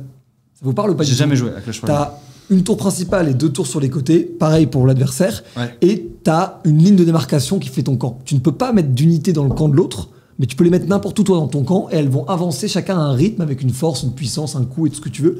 Et t'as vraiment un côté échec interactif. Que j'avais trouvé trop stylé pour le coup. Et tu peux jouer contre des potes. Enfin ça pour le coup j'ai trouvé que c'était vraiment un gros délire pour le coup. Tu vois. Pour revenir sur ton propos, parce que j'ai toujours pas bien cerné ce que tu voulais dire. Ce que tu veux dire c'est qu'en gros pour toi, dans un monde idéal, les gens devraient se former par eux-mêmes à la sortie du bac. Non, pour moi, vraiment, j'oublie le côté bac, études supérieures ou tout ça. Pour moi, c'est côté on va dire de 7 à 77 ans, comme disent les gens de société. C'est vraiment le côté, les gens imputent toujours aux éducateurs, aux écoles, aux coachs, tout ce que tu veux, la responsabilité de la faible éducation d'un pays ou d'une société ou d'une classe, alors même que tout ce que ça prouve toujours, c'est que globalement, les personnes les plus casse-couilles de l'équation, c'est les gens qu'on est censé former. C'est quand même ça l'histoire. Et ça, franchement, je trouve que c'est un tabou ou un angle mort de tous les sujets. Et moi, je le dis, moi, ça m'a marqué parce que j'ai un pote qui du coup, vend des formations en ligne. Et quand il m'a dit ça, je le croyais pas. Vraiment, je croyais qu'il se foutait de ma gueule. Attends, il y a des gens qui ont dépensé 1 500 € pour une formation. Potentiellement, certains d'entre eux, c'est de l'argent, ça compte, tu vois, c'est vraiment. Et c'est pas que ça marche pas pour eux. C'est qu'ils vont pas jusqu'au bout. Et t'es en mode, t'es à quel niveau de flemme dans ta vie et t'es à quel niveau de non-déter pour faire ça. Et en fait, ça m'a rappelé tellement de trucs sur moi. Sur l'école, où je voyais pas l'intérêt de ce qu'on apprenait. Donc je te demande, oui, c'est ça, cause toujours que tu m'intéresses, ce que tu veux. Et j'ai commencé à me remettre beaucoup en question et à remettre beaucoup en question ce que je voyais autour de moi sur l'éducation.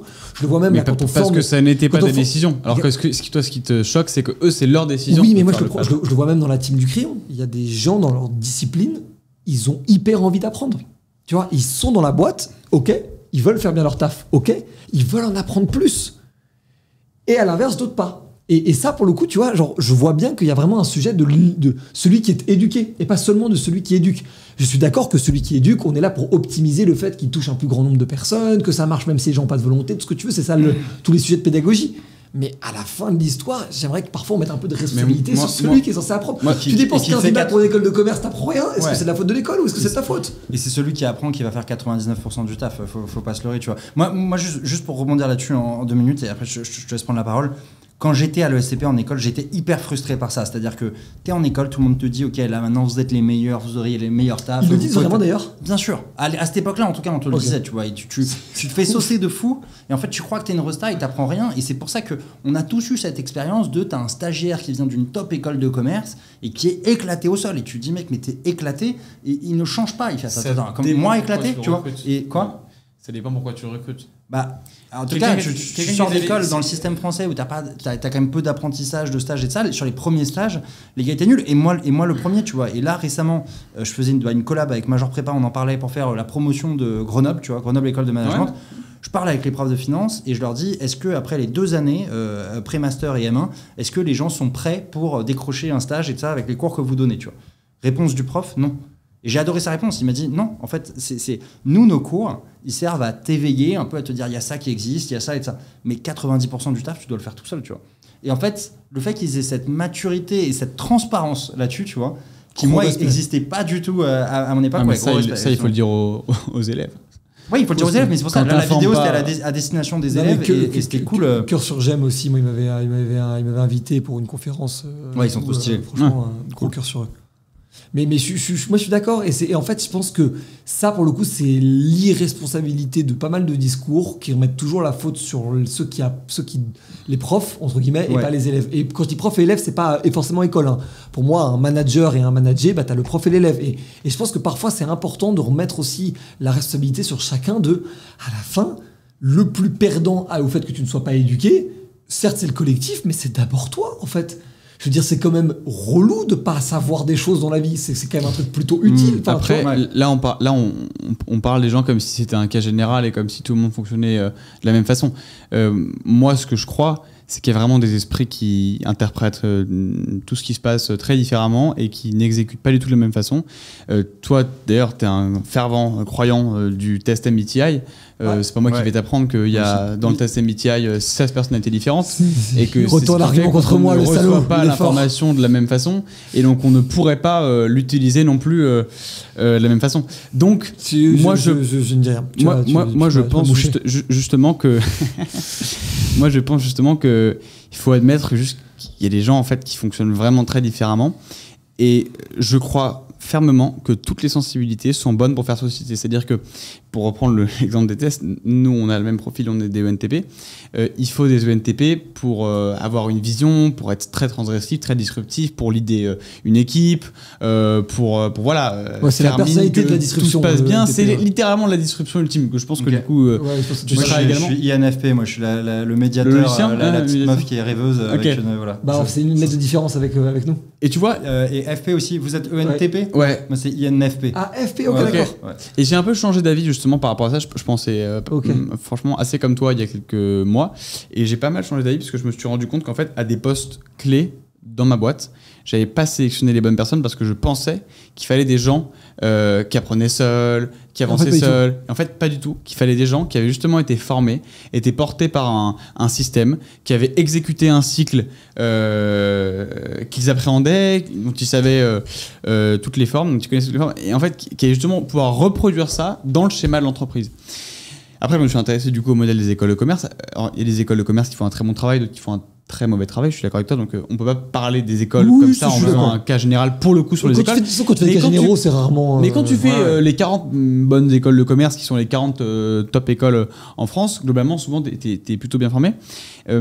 Et en fait, ça te forme juste... C'est Charles Gave, il me semble, qui disait ça. Qui disait, moi, j'avais un jour posé une question dans une classe, pourquoi vous pensez qu'on cherche à vous recruter, que vous êtes les meilleurs enfin, qu'on cherche à vous recruter, et il y a un élève qui a répondu parce qu'on est les meilleurs. Et le prof, je sais pas si c'était Charles Gave, mais il racontait l'histoire en tout cas, il disait non, vous n'êtes pas les meilleurs, juste pendant 5 années, on vous a à chaque fois enseigné des trucs que vous avez fait, on vous a dit quoi faire et vous avez fait ce qu'on vous avait dit de faire. Et donc c'est parfait parce que pour le monde de l'entreprise, c'est exactement ce qu'on va vouloir que vous reproduisiez. C'est vrai que dans plein de modèles d'entreprise, dans plein de corps de champs différents dans les boîtes, il y a des trucs où on veut pas que tu sortes du rang. Enfin, désolé, mais quand tu exécutes un plan commercial, quand tu dois reproduire un plan commercial, on veut pas que tu innoves en fait. On veut pas que tu innoves, on veut juste calme-toi, frérot. Et donc c'est génial justement, et moi j'embrasse ces gens-là. C'est génial qu'on ait plein de personnalités différentes qui vont permettre à des gens comme moi de aussi me remettre dans le droit chemin en me disant mais en fait tu peux pas faire ce que je fais parce que tu vas trop te poser de questions, tu vas trop aller à l'inverse du schéma, alors que là il faut reproduire. Et donc c'est, je trouve, assez génial d'avoir des gens qui justement comme nous choisissent de sortir du système éducatif, de sortir du système de l'apprentissage pour non pas recevoir la connaissance mais la chercher, et d'avoir des gens qui, à l'inverse, restent dans ce schéma-là parce que ce seront des gens à qui tu pourras donner de la connaissance et qui s'en serviront pour exécuter derrière, et donc ce seront des gens qui aussi te serviront autant qu'ils nous servirent au modèle éducatif. C'est très juste, mais je pense que c'est quand même la soif d'apprendre ou la responsabilité de soi-même d'apprendre doit être un truc qui quand même, enfin, pour moi, doit être la base un peu de chaque raisonnement personnel sur l'éducation, tu vois. Je trouve quand même que, et moi le premier, j'ai mis beaucoup la faute sur l'école et tout. En fait, comme dit mon associé Jules, quand il y a un doigt qui pointe vers quelqu'un, il y a 3 doigts qui pointent vers toi, tu vois. Bien sûr. Mais après, je trouve ça hyper intéressant ce que tu dis, parce que là, on sort d'une période politique qui a été assez dure et révélatrice de plein de choses, je trouve. C'est typiquement, en gros, on a 2 extrêmes qui ont pris beaucoup de place.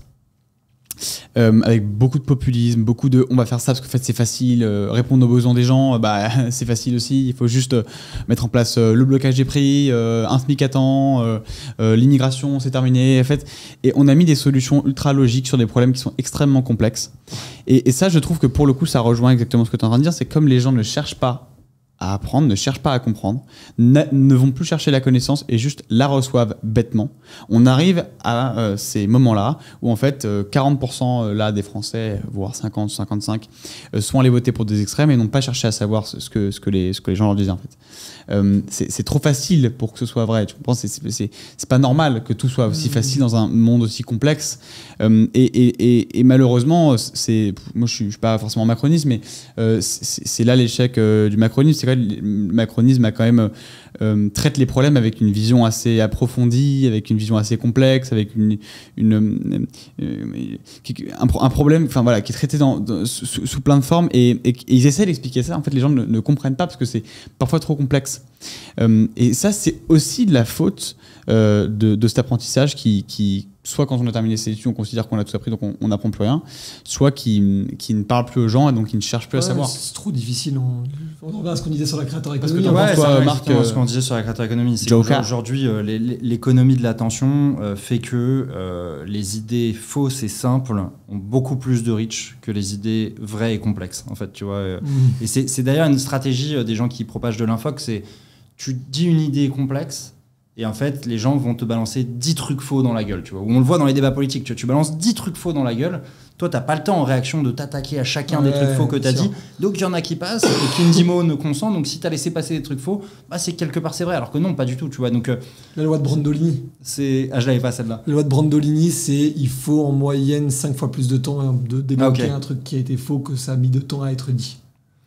Et donc, et donc ce truc-là, c'est sûr que les réseaux participent à la montée des extrêmes, tu vois, des messages simples, tout ça. Le médias aussi, tu vois. Les médias aussi, bien sûr, les médias aussi. Et même pour faire le procès même de ça, même le mot extrême est en fait simpliste et erroné. Parce qu'en fait, selon qui, selon quoi, est-ce que le NFP c'est toujours toute la même catégorie d'extrême, ou est-ce que c'est juste LFI, ou est-ce que même LFI est extrême? Le RN, est-ce que c'est extrême, sachant qu'ils ont fait des concessions sur absolument tout ce qu'ils avaient censé faire, genre le Frexit, ils ont fait une concession, le retour au front, ils ont fait une concession, la réforme de retraite, ils ont fait une concession, enfin bref. Et donc en fait...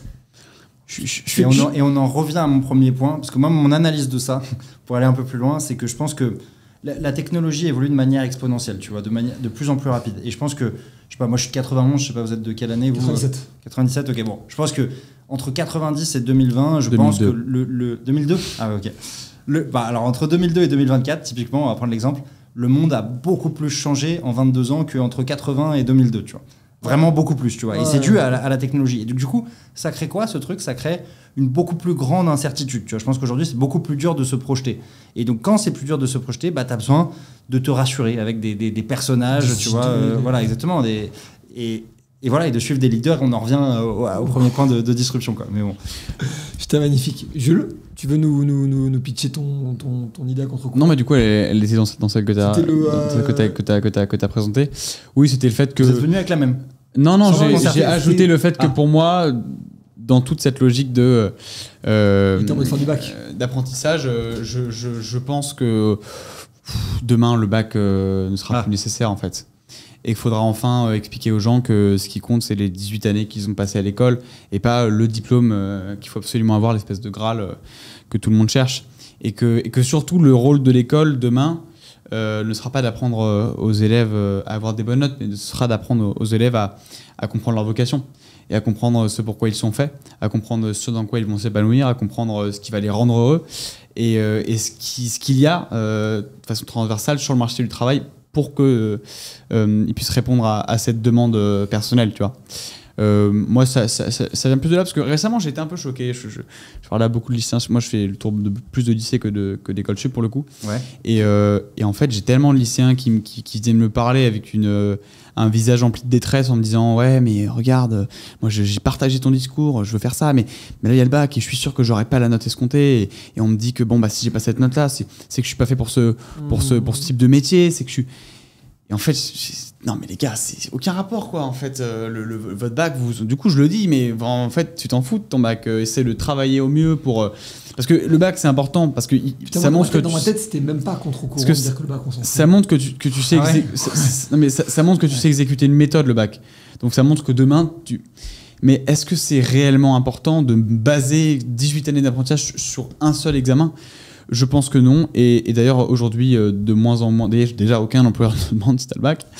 Deuxièmement, aucun oncle te demande 2 ans après l'avoir passé si tu as le bac. Ouais. Tout le monde s'en branle, globalement. Alors que l'oncle, c'est quand même la personne la plus relou dans le schéma familial. L'oncle qui demande ça, c'est le seul qui n'a pas le bac, hein, d'ailleurs. Souvent, ouais. Tu sais quoi, d'ailleurs ? Moi, mon oncle n'a pas le bac. Okay. Et c'est la personne qui nous a le plus fait chier sur les études et sur le bac, ce diplôme. C'est peut-être justement parce qu'il en a souffert de ne pas l'avoir. Ouais, exactement. Mais en fait, bref. Et donc, c'est un sujet que j'amène. Ouais, moi, je suis pas complètement d'accord avec cette théorie. C'est-à-dire que pour moi, je fais le parallèle avec le stagiaire qui arrive, qui capte rien à l'entreprise, comment elle marche, et qui remet tout en question, tu vois. Et pour moi, tu as besoin dans un premier temps de comprendre, tu vois, pourquoi on fait les choses comme ça, tu vois. Après, si tu veux nous dire qu'on est débile et qu'il fallait pas faire les choses comme ça, passe quand même 3 à 6 mois. Et le bac, c'est un peu ça pour moi. C'est-à-dire, d'abord, commence par faire le cursus classique scolaire, tu vois, 18 ans, c'est quand même très tôt, moi, je trouve, pour savoir ce que tu veux, tu vois. Moi, j'ai compris ce que je voulais à 30 ans. Donc, voilà, commence par faire le truc un peu à cocher les cases. Et après, une fois que tu as compris, que tu as vraiment essayé, tu vois, de faire de la philo, de faire de l'histoire, de faire des maths, te dire, OK, dans quoi j'ai de la sensibilité ou dans quoi j'en ai pas, tu vois. Mais tu faut que tu essayes un peu, tu vois. Et même si c'est... Enfin, je sais pas, moi, j'aurais tendance à dire ça, genre, essaye, fais ce truc scolaire un peu au début. Et bien sûr que si à la fin t'as pas le bac, 18 années c'est long quand même pour essayer. Enfin, 18 années, moi je suis pas d'accord. Justement pour le coup, je trouve ça très juste ce que tu dis, Marc, là-dessus, Jouka. Ce que tu dis. Tu peux dire Marc, il y a pas de problème. Ce que tu dis là-dessus sur le côté vraiment, on est obsédé d'avoir décidé ce qu'on allait faire de notre vie à un moment du bac en fait. Et ça, je trouve que c'est effectivement vraiment une très mauvaise mentalité à conserver, que ce soit à l'échelle du pays ou autre. Mais donc ça revient avec ce que je dis, c'est qu'il faut enlever cette deadline de là ta vie commence. Bah non mec. Oui, et ça, voilà, mais moi c'est ça que je dis, c'est qu'en fait je pense que typiquement tu as quand même réussi avec beaucoup de succès une transition, moi je trouve, en termes de taf, d'écosystème, de partenaires, tout ce que tu veux. Ouais, c'est gentil. Enfin, mais tu t'es implémenté en tout cas dans un écosystème très très vite et avec beaucoup d'aplomb, et je trouve que c'est hyper représentatif de... En fait, tu peux changer de voie si tu le fais avec un peu de talent, un peu de taf et des bonnes méthodes, normalement, et en fait, il n'y a pas trop de problème. J'ai l'impression que la barrière à l'entrée de rentrer dans un domaine, dans une industrie, n'a jamais été aussi faible. Alors, ok, ça, je suis d'accord, ingénieur aérospatial, nucléaire, ou ce genre de truc, bon, ou médecin, globalement, vont pas... Là, il faut remplir des cases. Il ne faut pas s'y mettre trop tard. C'est normal. Architecte, avocat, enfin, les grands classiques. Mais aujourd'hui, moi, j'ai un peu l'impression qu'on est vraiment dans cette espèce d'idée que... changer de voie, c'est long, douloureux et extrêmement compliqué, alors que j'ai l'impression que tout le pays, tous les business que je vois passer sont en train d'essayer de faire tout pour faciliter ça. Quoi, je pense que c'est une autre conséquence de l'accélération de l'évolution des technologies dont je parlais. C'est qu'en fait, le monde... mon père, il a bossé 30 ans dans la même boîte, tu vois. Ce monde est révolu, tu vois. Nous, on sait qu'on va avoir 5, 6, 7 vies, quoi, tu vois, je pense. Quoi. Ouais, alors, je suis d'accord. Il en a conscience, lui. Enfin, quand on parle avec lui, il se dit ça aussi, ou il est toujours en mode, oui, bon, ça sera peut-être vrai pour vous, mais moi, ça change rien. C'est-à-dire lui, il a conscience du fait que ça a changé, ce truc-là, de pas faire tout dans la même boîte. Ouais, je pense que, qu'il le voit, tu vois. De toute façon, il le voit. Voilà, mon grand frère, ça a été pareil, tu vois. Il a beaucoup bougé et tout. Bon, après, ici à San Francisco, c'est un peu plus fluide le marché du travail là-bas. Tu peux te faire remercier du jour au lendemain et tout ça. Il s'est déjà fait virer parce que toute sa branche s'est fait virer, son boss, le boss de son boss et tout ça, et réembauché par la même boîte le lundi, tu vois. Donc tu vois à quel point c'est fluide par une autre équipe et tout ça, tu vois. Donc très très fluide le marché du travail là-bas.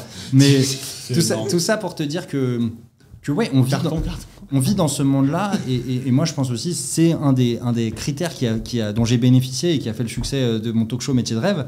À la base, ce talk show, je l'avais prévu pour les étudiants, et aujourd'hui, je vous le disais, voilà, les étudiants, les 18-25 ans, c'est 30% de l'audience, et 45% c'est des 25-35 ans, parce que tout le monde se dit, ah bah attends, je vais peut-être changer de taf, est-ce que l'herbe est pas plus verte là-bas, est-ce que je ferais pas du conseil, de la tech, j'ai écouté tout le monde toute ma vie sauf moi, maintenant je m'écoute. Il y a aussi de ça, ouais, je pense, quoi. Moi je crois que en fait c'était une analyse que j'avais faite à un pote, et j'en suis assez fier parce que pour le coup elle vient complètement de moi, de ce truc-là, mais j'ai l'impression qu'en fait aujourd'hui, avec le niveau d'information et de confrontation à l'autre qu'on a avec les réseaux sociaux, j'ai l'impression que la crise de la cinquantaine et de la quarantaine que faisaient nos parents, on l'a fait à 25 ans ou à 30 ans aujourd'hui. Et je suis convaincu de ça. Et que j'ai l'impression qu'elle se fait aujourd'hui beaucoup plus à cet âge-là, même qu'à un âge plus âgé. Que j'ai l'impression que notre génération vit une vraie crise existentielle post-études ou post-études 3 ans de taf. En gros. Ouais, ok. J'ai vu mais plein de potes péter les plombs. Dans le bon ou dans le mauvais sens du terme. Dans le bon sens du terme parce qu'ils trouvent leur voie et qu'ils font des bêtes de trucs. Dans le mauvais sens du terme parce qu'en fait ils se retrouvent quasiment... à faire des trucs inintéressants mais juste taf alimentaire, parce qu'en fait il y avait des gens qui étaient vraiment bac plus 5 en finance et qui se retrouvent à faire des jobs quasi alimentaires parce qu'ils sont en mode je veux juste pas... Ouais. Et j'ai l'impression c'est vrai que j'en connais beaucoup, ouais. J'en connais des gens qui ont... On a vraiment vécu ce truc-là. Changé de life, quoi. Ouais, changé de life. Qui avaient un top job et qui ont ouvert le surf shop à Biarritz, et tu vois, et c'est terminé, quoi. C'est cool, ça. Mais moi j'ai pas assez de recul, mais tout ça pour dire que je pense que le rôle de l'école doit changer, en gros. Et qu'on ne doit pas faire entendre que le rôle de l'école, c'est de délivrer un diplôme et de certifier le fait que tu as des compétences qui sont aujourd'hui des compétences qu'on ne recherche pas sur le marché du travail. Désolé, mais on ne te forme à aucune compétence du travail à l'école. C'est pas à démontrer. Mais que ça doit être de chercher l'essence de l'élève qu'elle a en face d'elle. Et de lui trouver sa vocation, en fait, tout simplement. Et de ne pas conditionner toute sa réussite sociale, professionnelle, éducative à une note et à un diplôme. Parce que, encore une fois, j'en sors, donc je te laisse frapper par ça, donc c'est fort ce que je dis, mais il y a encore cette idée vraiment du bac comme deadline de la vie pro, comme moment de commencement de je peux me détacher de mes chaînes éducatives et enfin m'adresser au monde réel, tu vois. Et ça m'a gêné quand j'ai senti ce témoignage et quand j'ai ressenti ça auprès de ces lycéens. Et donc, je pense qu'il faut avoir un discours très, très transgressif et qui leur explique qu'en fait, rien n'est déterminé par le bac et rien ne... Le bac, je parle du bac pas en tant que diplôme ni en tant que papier, je parle du bac en termes en termes de deadline, en termes de moment. Ce qui est sûr, c'est que tu n'es pas obligé d'avoir une vision claire de ce que tu vas faire au moment de ton bac, quoi. Clairement. Ça, c'est certain. Après, est-ce que ça veut dire qu'il ne faut pas avoir revanche, le bac, je pense que l'école doit justement t'aider, au lieu de t'aider à avoir des super bonnes notes, doit justement t'aider à avoir une vision beaucoup plus claire que celle qu'ils ont aujourd'hui au moment de la fin de ton cycle. C'est ça le rôle de l'école, en fait. Mais surtout quand tu vois les révolutions qui sont à venir dans la technologie, dans la révolution climatique, même dans l'industrie de l'attention, des réseaux sociaux et tout, il y a un nombre de trucs incroyables qui sont en train de se passer. L'école n'a aucune idée des métiers de demain. Enfin, tu vois, aujourd'hui, en tout cas, peut-être je généralise trop. Il y a des écoles qui l'ont, ou les métiers de rêve, ouais, c'est ça. Mais ouais, c'est clair. Et pas que l'école, d'ailleurs, nous-mêmes. Quels seront les métiers dans 5 ans et tout ça, quoi. Qui avait vu venir le métier de youtubeur, de créateur de contenu et tout ça, tu vois. Et ce métier-là, concerne 150 000 créateurs de contenu en France, tu vois. Et donc, peut-être 1 million de personnes si tu comptes tout l'écosystème des monteurs, des graphistes et tout ça. C'est des métiers qui n'existaient pas il y a 10 ans, tu vois. Donc ouais, là-dessus, je te rejoins. C'est sûr que tu ne dois pas décider ce que tu vas faire parce que tu ne sais même pas ce qui va être possible après. Mais je pense que jusqu'à 18 ans, rester dans un cadre un peu, essayer de cocher les cases au début avant de partir complètement en couille.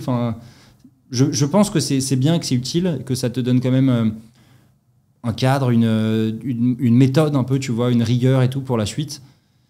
Et que tu apprends quand même ça à l'école, quoi. J'ai pas d'avis posé. Je pense juste que là, on vient aussi éclairer un débat, un sujet, poser quelque chose pour moi qui est pour le coup très, comment dire, qui n'est pas du tout clair dans mon esprit, pour justement amener nos spectateurs à débattre de ça. Joka, merci beaucoup. Ouais, merci beaucoup, Joka. Super rencontre, super témoignage, adoré.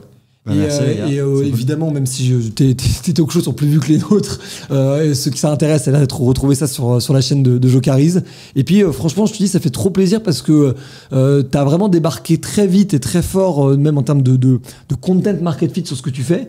Et je trouve ça donne beaucoup d'espoir parce que ça montre que sur des sujets peut-être plus techniques, plus pointus, plus poussés, il y a de plus en plus de monde qui s'y intéresse. Et ça, je trouve que même sur les tests de market fit sur les réseaux sociaux, c'est vachement intéressant. Bah écoute, c'est cool d'entendre ça. Moi, je vais rebondir sur ce que tu disais tout à l'heure où tu m'as dit c'est un succès ton histoire. C'est cool de l'entendre. Moi, je pense que le succès, avant tout, il était dans ma tête. C'est-à-dire, je me suis convaincu, ce truc-là va être un succès. Tu vois. Et je me suis dit, par exemple, tu vois, pour parler de ma Paris Creator Week, je me suis dit, la Creator Economy, c'est le futur, c'est le truc qui va marcher. Et donc, du coup, comment je fais en sorte que la réalité soit la même chose que dans ma tête ? Je crée la Paris Creator Week pour que la Creator Economy devienne le prochain truc et tout. Tu vois. Donc, voilà, je pense que c'est vraiment ça un peu les clés du succès. C'est un bon témoignage à prendre pour vous, les amis. Être convaincu que ça va marcher et ne pas regarder les autres options et tout faire en sorte pour que ça finisse par marcher, quoi. Écoutez bien ça, c'est très très juste. Extrêmement juste. Je serais d'accord. Petit message un peu inspirant aussi, Jules, pour terminer.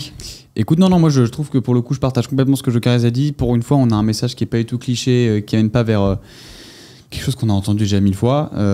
Mais voilà. Et je pense que ce qu'il faut aussi avoir en tête, c'est que la confiance, souvent, tu sais, c'est un frein. Les gens se disent, ah non, mais il a fait ça parce qu'il a beaucoup de confiance en lui, moi j'en ai pas du tout. Personne n'a confiance. On n'a pas confiance en nous, en tout cas on n'a pas autant de confiance en nous que ce que vous imaginez. On se convainc juste qu'on a confiance en nous et on se convainc juste que les personnes adaptées pour le type de projet qu'on veut mener sont les personnes qui nous ressemblent pour que ça nous amène à les mettre en œuvre. Donc, voilà, je pense que j'ai juste envie de rebondir là-dessus parce qu'il y a beaucoup de gens pareil qui me disent putain, comment tu fais pour avoir autant confiance en toi et ça comment tu fais pour en avoir rien à foutre de ce que les gens pensent de toi. Et en fait c'est marrant parce que quand j'explique mon raisonnement, les gens sont un peu désarçonnés. Moi à la base je m'aime pas, tu vois, je me kiffe pas trop. Et comme je me kiffe pas trop, le plus gros combat dans ma vie, c'est contre moi-même. J'essaye un jour, tu vois, je rêverais à la fin de ma vie de me dire putain, je suis enfin fier de moi, tu vois. Mais du coup, comme c'est ça mon ambition, alors ce que les autres pensent de moi, mais j'en ai rien à foutre, tu vois. C'est marrant. C'est au-delà de mes ambitions. En fait, très marrant. Aimez-vous vous-même avant que les hommes. J'ai pas assez d'ambition pour me dire les gens m'aimeront un jour, tu vois. C'est pas grave, tu vois. Je me dis c'est trop ambitieux pour moi. J'aimerais bien les gens un déjà jour être fier de moi. Et comme c'est ça ce combat. Je fais mes trucs à moi comme ça tout le temps, tu vois. J'essaye un jour de me dire putain, j'ai fait un bon truc, ok, je suis parti d'un truc hyper privilégié, mais voilà. Et donc c'est comme ça que j'en ai rien à foutre du regard des autres. Et c'est pas du tout de la confiance en moi, c'est plus je sais ce que je suis, je sais ce que je suis pas, et et voilà, j'avance. Mais est-ce que ça, c'est de la confiance en moi? Je sais pas. Très cool. Ah, c'est énorme, putain. Ah, putain, je trouve ça très marrant comme raisonnement. Bah écoute. Alors, moi, pour le coup, très bonne question, du coup, je vais la poser pour toi au moins. Moi, je réponds pour moi, c'est. Moi, c'est vraiment le côté. Parce que vraiment, pour le coup, je pose ça en préambule de ce que tu vas dire. Toi, beaucoup de gens pourraient penser que tu as extrêmement confiance en toi, que tu es convaincu de ce que tu fais, que tout ce que tu fais est déjà pré-pensé, pré-travaillé, pré-établi. Je sais que c'est bizarre à dire, mais j'ai plutôt confiance en moi. Mais en fait, j'ai surtout confiance en moi, pour être très franc, parce que j'ai l'impression que ce que je fais est trop important. Cool. En vrai, c'est peut-être en fait hyper prétentieux. Notion du combat, quoi, de la mission. Si tu prends ça à l'échelle de l'existence de l'humanité, ce qu'on fait n'a aucune espèce d'intérêt, ça faut être parfaitement lucide. Mais il faut en donner la donc je me contrebalance avec ça, mais la réalité c'est que j'aime plutôt mon pays et la société dans laquelle on vit. Je trouve qu'on vit une époque qui est quand même complètement dingue et que la France pourrait rentrer justement de manière hyper intéressante dans cette époque très technologique, très climatique, même très instable géopolitiquement. Et que j'ai envie que les gens pensent peut-être mieux, ou en tout cas de manière plus nuancée. Donc en fait, je suis tellement drivé par ce qu'on fait en tant que mission que les gens me trouvent sympa ou pas sympa, tout ce que tu veux. Je suis en mode... Cool. Tant que les gens réfléchissent un peu plus avec grâce au crayon ou grâce à tout ce qu'on fait, franchement, moi, je suis content, tu vois. T'es convaincu de la cause sur laquelle tu bosses. Je pense que je suis pas si important que ça, en fait. Je pense que c'est surtout ça. Je m'aime beaucoup, mais je pense que je suis pas si important que ça. Et donc en fait les deux contrebalancent et font que ça m'atteint pas tant que ça, parce que je suis en mode les gens s'intéressent à eux, quoi, ils s'intéressent pas à moi, donc quand ils parlent de moi, ils parlent de eux en fait. Ouais, c'est intéressant. Ok, donc tu le prends pas perso. Ouais. J'essaye en tout cas. Hein. Sur la confiance en toi. Parfois tu te prends perso, hein. Parfois tu te vénères. Hein, oui, bien sûr. Non mais bien sûr, ça arrive, bien sûr. Je sais pas. C'est un peu. Ouais, bah. T'es quand même un petit wonderkid en vrai, mec, t'es quand même jeune. Hein, moi, j'ai commencé super tôt, donc je me suis construit un peu dans l'opposition aux autres et dans. Moi, donc pareil que. C'est un peu long, mais pareil que toi, j'étais pas forcément. Enfin, je m'aimais pas forcément beaucoup. Et au lycée, j'étais très en retard sur toutes les étapes physiologiques que doit vivre un lycéen, donc puberté, etc. Donc j'ai pas du tout été dans les bandes t'as plus de beubards que moi aujourd'hui là. Ouais.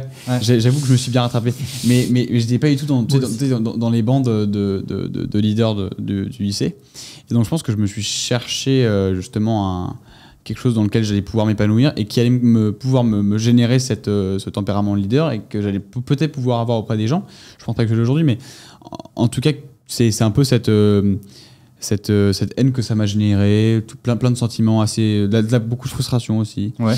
Bon, voilà, plein de choses comme ça qui me sont arrivées, qui m'ont créé une grosse carapace. Et donc aujourd'hui, je fais ça plus pour ma carapace que pour moi-même, tu vois. Plus pour ce que j'aurais aimé connaître de moi-même. Et après, bon, c'est comme tu dis, moi, après, je suis en éducation, donc c'est un combat qui est sociétal, qui nous dépasse complètement. Je maîtrise pas du tout mon sujet parce qu'en vérité, des gosses, hein. Quand tu as envie de recréer l'école, de recréer l'éducation, de faire en sorte que les gens trouvent leur voie, qu'ils fassent ce qu'ils aiment, etc. C'est, comme c'est pas le cas aujourd'hui, ça nous dépasse. On adresse des systèmes qui sont pas du tout explorés, donc on n'y connaît tellement rien que c'est intéressant de s'y plonger. Donc moi, c'est justement l'inconnu aussi qui maintenant me pousse à aller au-delà de ça et à pousser un peu le sujet de la confiance. Et que c'est plus vraiment le sujet, mais ouais, voilà, c'était plutôt. Non, mais c'est cool, ça montre à vos viewers que il n'y a pas une voie, tu vois, pour faire des trucs, tu vois, en termes de confiance en soi, il n'y a pas que ok, t'as méga confiance en toi, donc tu peux y aller, prendre la parole et ça. Non, pas du tout, tu vois, il y a plein de modèles un peu de confiance en soi qui sont différents, quoi. Mais la frustration, c'est un super modèle, je trouve. Ouais. La frustration, la jalousie. Bonne bête d'énergie de démarrage. Super énergie. Ok. Démarrage, moi, c'était mon énergie aussi, frustration. Ah ouais, c'est ça, ouais, ok. Ouais, mec, moi j'étais pas ouf en études et j'étais en mode, les gens me disaient tu devrais faire une bonne école parce que t'es vif, mais en fait t'es une merde en cours. Okay. J'étais en mode Niki Baumer, je vais vous montrer de quoi je me chauffe. Frustration, c'est marrant. Alors que moi je pense que c'est un peu narcissique, auto-centré, c'est comprendre qui je suis, tu vois, genre vraiment renouer avec exploration, mais de moi, tu vois, un truc très centré, très auto-centré, tu vois, pour être honnête. Ouais, mais du coup à la base, tu vois. Après là aujourd'hui, c'est cool, je vois que j'arrive à aider des gens et ça me motive un peu, mais voilà, c'est à la base, en tout cas, c'est un truc vraiment de moi, tu vois, genre une exploration de moi-même. Tu vois, l'authenticité, maintenant qu'il est auréolé de son extra student, la boîte tourne bien, les trucs forts, sortir, ce que tu veux, là t'es en mode ah ouais putain au lycée était comme ça, putain c'est Donc là ça marche, là c'est bon. Ouais, là ça marche. C'est vrai que personne n'aurait imaginé le lycée que j'étais. Bon les amis, j'espère que c'était pas trop nombriliste et qu'on n'était pas en train de raconter nos lives, mais en tout cas que ça vous a intéressé. Merci beaucoup. Merci beaucoup. Merci à vous les gars. Et évidemment abonnez-vous. On va diffuser quelques extraits d'ailleurs. Sur les réseaux sociaux, effectivement, on va lancer le compte Instagram, on vous le met en bio. Évidemment, les amis, n'écoutez jamais trop les grandes voix, remettez ce qu'on vous dit en question, nous, comme n'importe qui. Ayez de l'esprit critique, parce qu'en fait, à la fin, c'est comme ça qui fait que les gens sont intéressés. Et ne vous fiez pas à ce que vous voyez aux extraits courts, ou allez chercher vraiment ce qui a été dit, remettez en contexte à chaque fois, parce que c'est ce qui nuit, je trouve, à beaucoup de prises de parole. Et c'est ce qui fait qu'on a beaucoup hésité à le faire. Donc voilà, essayez de creuser les sujets et d'apprendre par vous-même plutôt que de recevoir l'information bête et méchant comme elle vient, quoi. C'est ce qu'on retient de ce qu'on a dit, je pense. Un peu d'exigence intellectuelle. Ciao.